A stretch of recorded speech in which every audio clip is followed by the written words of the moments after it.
कुछ कहानियां फुसफुसाहट में खो जाती हैं, समय के साथ भुला दी जाती है।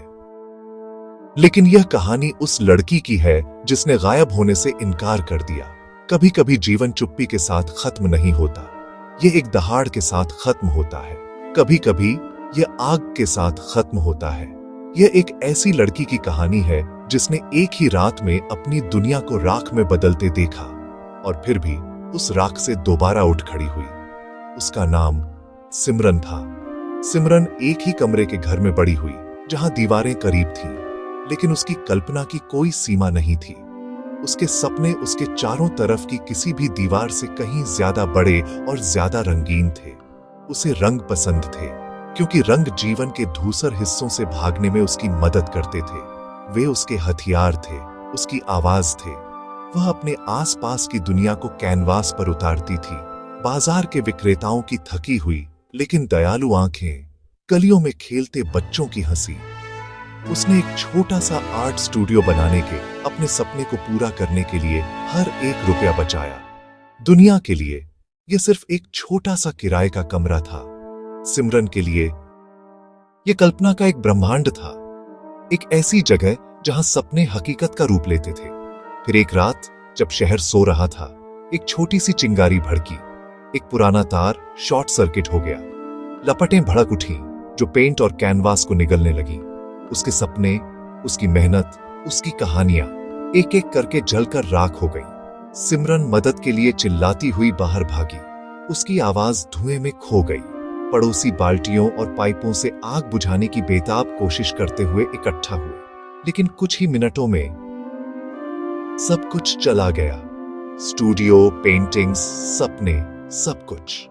जैसे ही बारिश शुरू हुई, सिमरन अपने घुटनों पर गिर पड़ी। अपने सपनों के सुलगते हुए खंडहरों के सामने पूरी तरह से टूट चुकी थी। पड़ोसियों की फुसफुसाहट रात की खामोशी को चीर रही थी। बेचारी लड़की, उसके सपने आज रात खत्म हो गए, सब कुछ राख हो गया। लेकिन सिमरन कागज से नहीं बनी थी कि राख हो जाए। वह आग से बनी थी और आग को आग से नहीं बुझाया जा सकता। अगली सुबह सिमरन शहर छोड़ देती है। कोई घर नहीं, कोई पैसा नहीं, सिर्फ एक छोटा सा बैग जिसमें जले हुए पेंसिलें हैं और एक ऐसी आत्मा जिसे जलाया नहीं जा सका। वह गांवों, जंगलों और धूल भरी सड़कों से गुजरती है। हर कदम एक सवाल था, हर सूर्योदय एक जवाब की तलाश।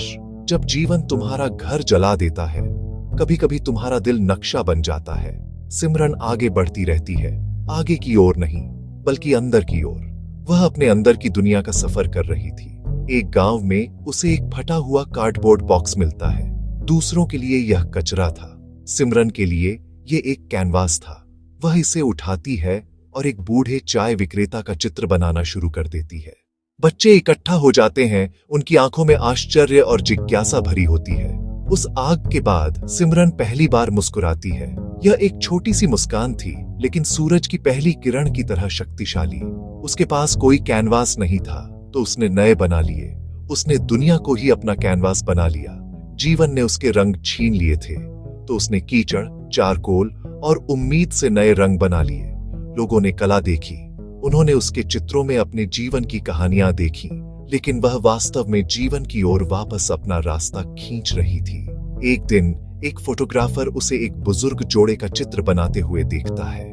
वह उसकी कला की सादगी और गहराई से स्तब्ध रह जाता है। तुम्हारा स्टूडियो कहां है? मैंने उसे खो दिया। अब दुनिया मेरा स्टूडियो है। वह सिर्फ तस्वीरें नहीं खींचता, वह उसकी आत्मा की एक झलक कैद कर लेता है। वह उसकी कहानी को ऑनलाइन पोस्ट करता है, शब्दों और छवियों को एक साथ बुनता है जो उसकी अटूट भावना को दर्शाते हैं। लगभग तुरंत उसकी कहानी वायरल हो जाती है। पूरे देश से लोग उसके काम को शेयर करते हैं, उसकी कला में अपनी आशाओं और संघर्षों को देखते हुए। जल्द ही एक प्रतिष्ठित आर्ट गैलरी उसे एक प्रदर्शनी के लिए आमंत्रित करती है। सिमरन घबराते हुए अंदर चलती है, अपने फटे हुए गत्ते के टुकड़ों पर बनी कलाकृतियों को अपने सीने से लगाए हुए, जो इस भव्य दुनिया में अजीब तरह से अलग लग रही थी। लेकिन जब लाइट्स चालू होती हैं, हॉल भरा हुआ है। तालियां, कैमरे, आंसू, हर चेहरा प्रशंसा से चमक रहा है।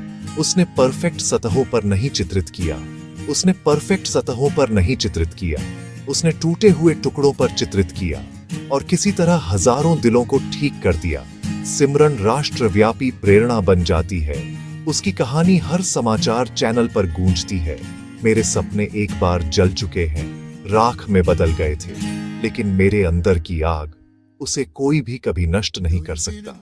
सिमरन गायब होने से इनकार कर चुकी थी। उसने अपनी कहानी को फिर से लिखने का फैसला किया था और क्योंकि उसने इनकार किया, दुनिया ने आखिरकार उसे देखा। जीवन तुम्हारी कला को नष्ट कर सकता है, तुम्हारे कैनवास को जला सकता है, तुम्हारे औजारों को तोड़ सकता है, लेकिन वह कभी तुम्हारी दोबारा सृजन करने की क्षमता को नष्ट नहीं कर सकता। Rise with Roy.